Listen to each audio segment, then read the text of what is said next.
Quinzenário Musical, um programa de José Atalaia.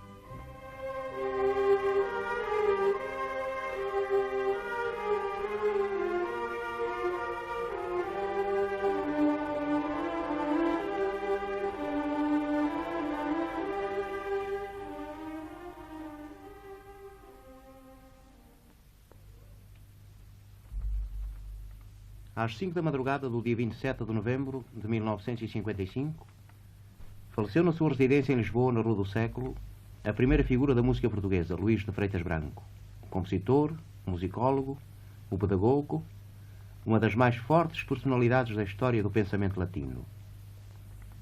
A esse lutador admirável pelo levantamento da nossa cultura, dedica Quinzenário Musical o seu número 2, cujo sumário é o seguinte: leitura de um fragmento do seu último ensaio, Mozart e Portugal, terminado poucos dias antes da sua morte e encomendado pelo Teatro Nacional de São Carlos.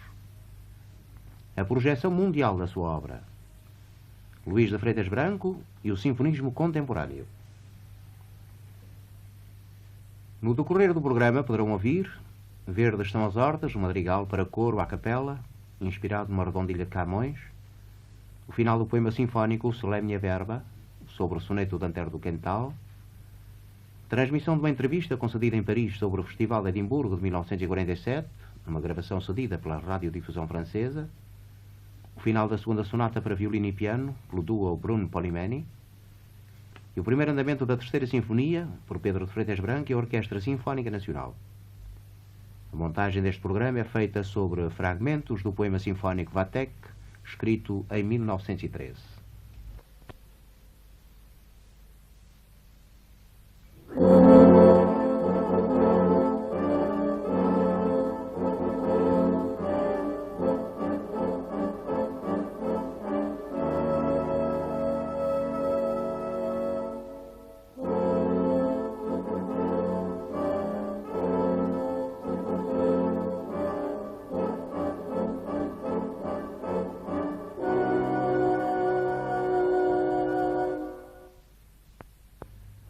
Luís de Freitas Branco, o musicólogo.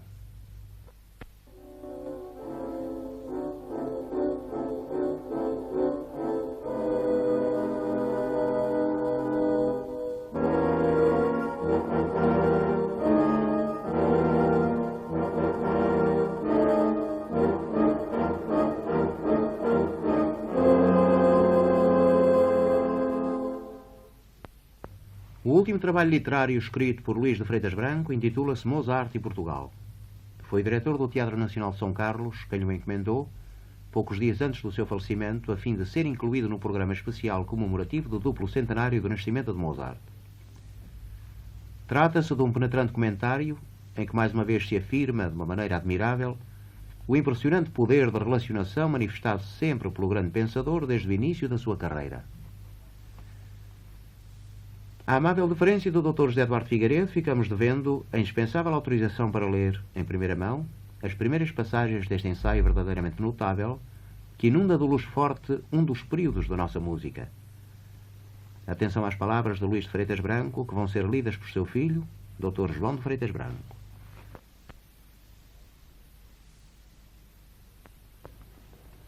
Na altura em que todo o mundo culto celebra o segundo centenário do nascimento de Wolfgang Amadeu Mozart, o nosso país, e especialmente o Teatro Nacional de São Carlos, não se podiam aliar das comemorações em honra daquele que foi, entre os maiores músicos de todos os tempos, porventura o mais puro.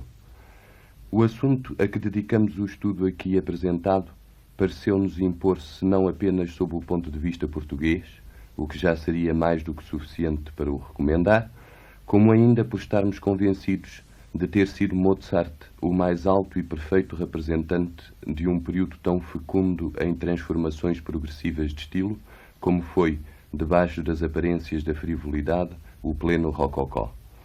Circunstâncias várias concorreram para que o assunto do presente trabalho não represente uma escolha arbitrária, mas sim um estudo bem necessário. A falta de adaptação dos portugueses ao barroco e ao protestantismo chega para explicar quaisquer dificuldades para nos aliarmos muito intimamente a Bach. E quanto à nossa aceitação imediata dos violentos contrastes de Beethoven sem uma longa fase de estágio no rococó, ela seria mais impossível ainda do que um demorado barroco musical em terra lusitana. O que vemos então na história da nossa música? Vemos a revolução do baixo cifrado progredir com uma lentidão inverossímil no fim do período da polifonia clássica, à qual nos agarrávamos desesperadamente, quando ela, para lá dos Pirineus, estava de há muito superada. Vemos António Teixeira e Carlos de Seixas, que, segundo a ordem cronológica deveriam ser os nossos barroquistas, apontar imediatamente para o rendilhado do rococó. E, finalmente, assistimos, na ação pedagógica e artística da Escola de Música do Seminário Patriarcal, a uma preferência marcada pela decadência deste estilo na escola napolitana, com as competentes ânsias de sétima de dominante e decadência perfeita, constantemente repetida. Nesta curva de evolução, descortina-se, o que é de lastimar, uma assimilação demasiado pronta dos defeitos do rococó. Quem nos poderia, então, a nós portugueses deste período, amparar melhor na queda? Mozart, cujo insuperável gênio lhe permitiu que fosse, ao mesmo tempo, o representante mais característico do rococó e o mais isento dos seus vícios. O Dr. João de Freitas Branco leu ao microfone da emissora nacional para os ouvintes do Quinzenário Musical algumas passagens do último trabalho de Luís de Freitas Branco, terminado poucos dias antes do seu falecimento. Passamos agora ao final do poema sinfónico Solemnia Verba.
Luís de Freitas Branco e a projeção mundial da sua obra.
A imprensa nacional e estrangeira tem feito nos últimos dias significativas referências aos vastos setores da cultura que Luís de Freitas Branco alargou a sua ação.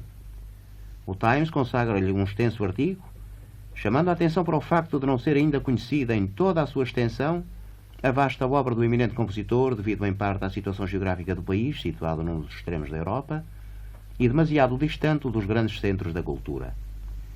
Refere-se também à importância decisiva da sua ação como musicólogo, salientando entre os seus trabalhos que tiveram repercussão mundial a descoberta da primeira ópera espanhola, Celos aún del aire matan, a função histórica que lhe pertence por ter revelado à musicologia contemporânea o imenso valor, praticamente ignorado até então, do nosso período polifónico, dominado pela figura genial de Eduardo Lobo, referindo-se ainda ao Times aos incalculáveis benefícios da sua ação conjunta com Viana da Mota na reforma do ensino do Conservatório, como membro do Conselho Superior da Instrução Pública, do Conselho Disciplinar do Ministério da Educação e de muitos outros organismos oficiais em que as suas intervenções assumiram sempre uma posição preponderante e em que a sua palavra era escutada com profundo respeito. E o grande diário londrino, bem conhecido pela extrema severidade dos seus juízos, não hesita em afirmar claramente que Luís de Freitas Branco foi de longe o mais importante ensaísta musical português. Antes de prosseguirmos, vamos transmitir o madrigal Verdes são as Hortas, inspirado numa redondilha de Camões, interpretação do coro Harmonia, sob a direção de Wilhelm Ferner. Verdes são as hortas, com rosas e flores, moças que as regam, matam-me de amores. Entre estes penedos que daqui parecem verdes ervas crescem, altos arvoredos, vai destes rochedos, água com que as flores noutras tão regada esbarrem e a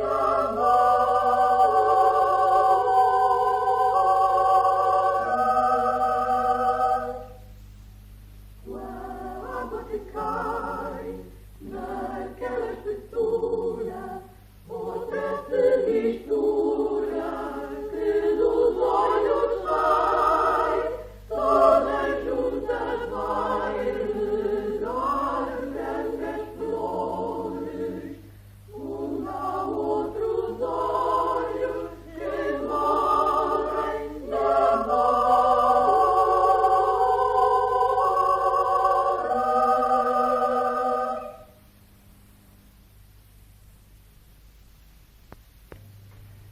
Entre as referências da imprensa diária portuguesa, provocadas pela notícia da morte de Luís de Freitas Branco, merece menção especial, entre outras, a que foi publicada ontem no Diário da Manhã, assinada por Jolie Braga Santos, seu continuador direto nos domínios do sinfonismo e nos seus ideais estéticos.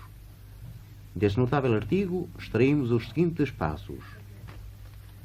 Luís de Freitas Branco pertenceu a um género de artistas que infelizmente não abunda no mundo inteiro entre as gerações jovens.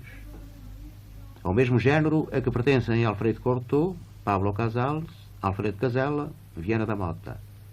Ele pertenceu ao género de artista cultíssimo, possuidor de uma concepção do universo, sendo ao mesmo tempo músico, pedagogo e homem da ação.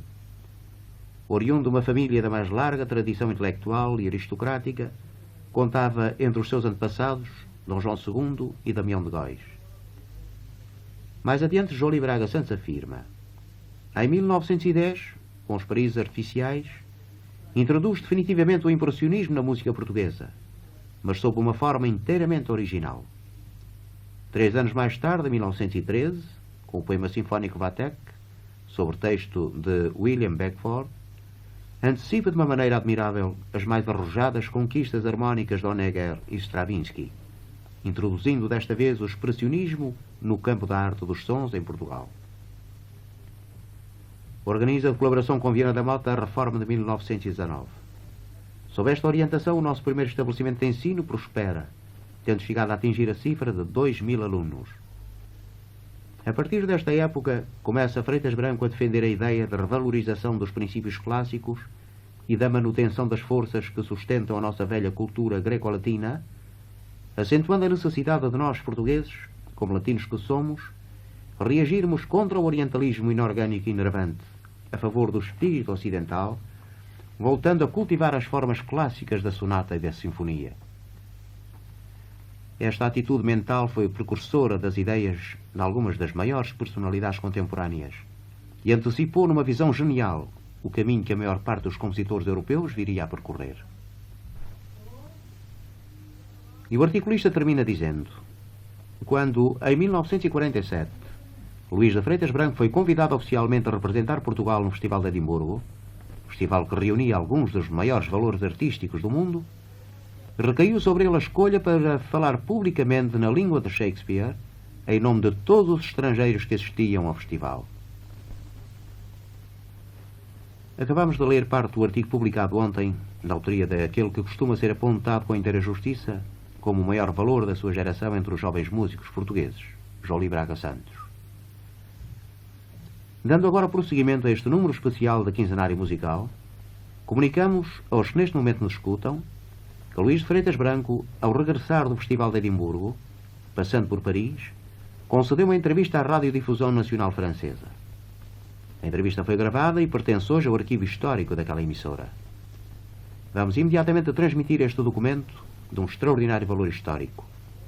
É a voz de Luís de Freitas Branco que ides ouvir numa gravação da Radiodifusão Francesa. C'est la première fois que je m'adresse au micro à des auditeurs français. Et je suis heureux d'avoir ainsi l'occasion de dire combien la musique française et l'orchestre Colonne, sous la direction de Paul Paré, ont impressionné le nombreux auditoire du Festival d'Édimbourg. Cet auditoire, d'ailleurs, a été composé non seulement d'Écossais et d'Anglais, mais de visiteurs de tous les pays et de personnalités marquantes de tous les endroits de l'Europe et d'Amérique. Parmi lesquels vous représentiez le Portugal.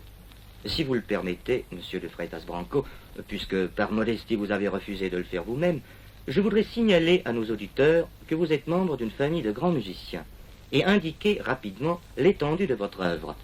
Elle comprend, entre autres, un oratorio, 4 symphonies, 2 suites pour orchestre, un concerto de violon, une ballade pour piano et orchestre, plusieurs sonates pour piano, violon ou violoncelle, un quatuor à cordes, des madrigaux à 4, 5 et 8 voix sur des sonnets de Camoens.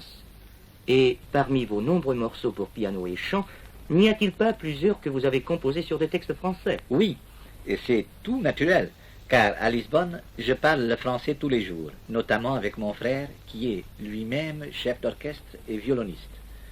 Mais pour revenir à Édimbourg, ce qui m'a frappé particulièrement, c'est la façon vraiment admirable dont Paul Paré et son orchestre ont interprété non seulement les morceaux de musique française, comme par exemple la symphonie de César Franck, Daphnis et Chloé de Ravel et l'après-midi d'un faune de Debussy, mais aussi la musique étrangère, comme l'Eroica de Beethoven.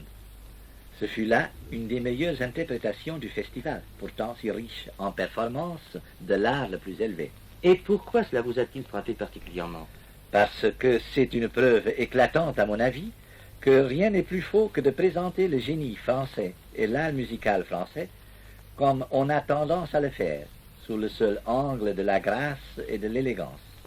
Il me semble qu'on ne devrait jamais oublier que la musique française, tout en possédant ces qualités-là, possède aussi de la force et de l'envergure.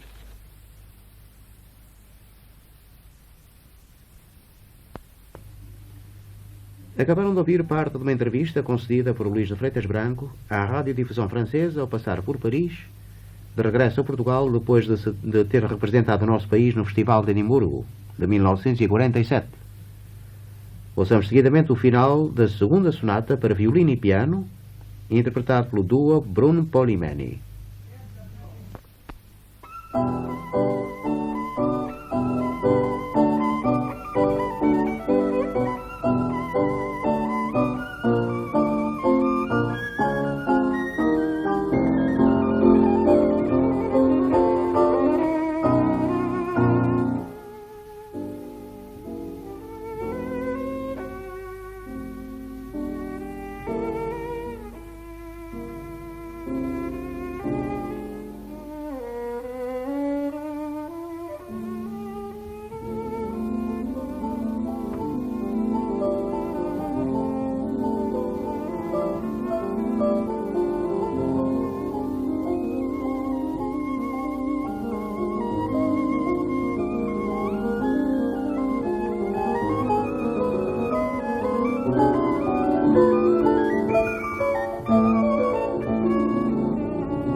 Transmitimos o final da segunda sonata para violino e piano, de Luís de Freitas Branco, interpretado pelo duo Bruno Polimeni.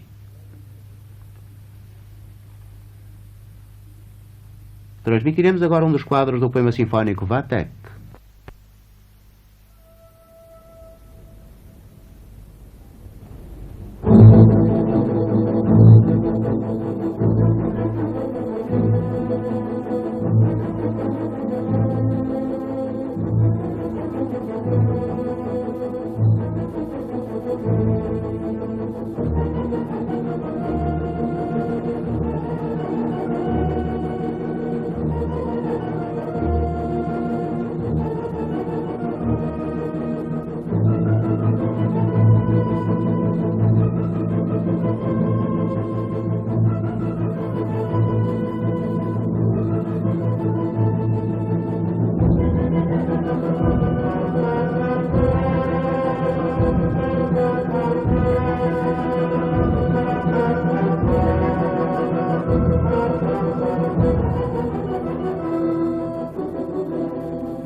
serão transmitidos sob os quadros do poema sinfónico Batec, de Luís de Freitas Branco.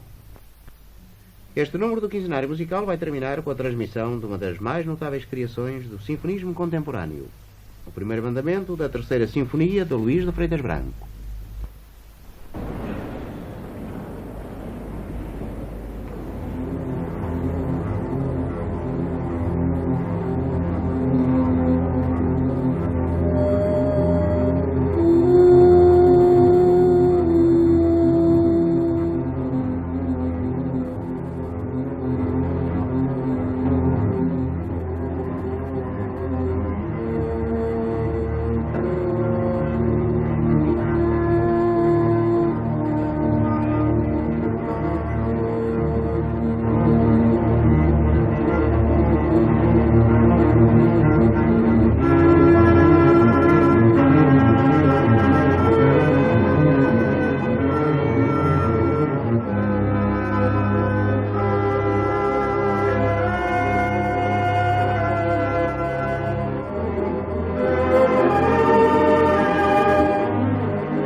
Ouviram o primeiro mandamento da Terceira Sinfonia de Luís de Freitas Branco, tocado pela Orquestra Sinfónica Nacional, sob a direção do maestro Pedro de Freitas Branco.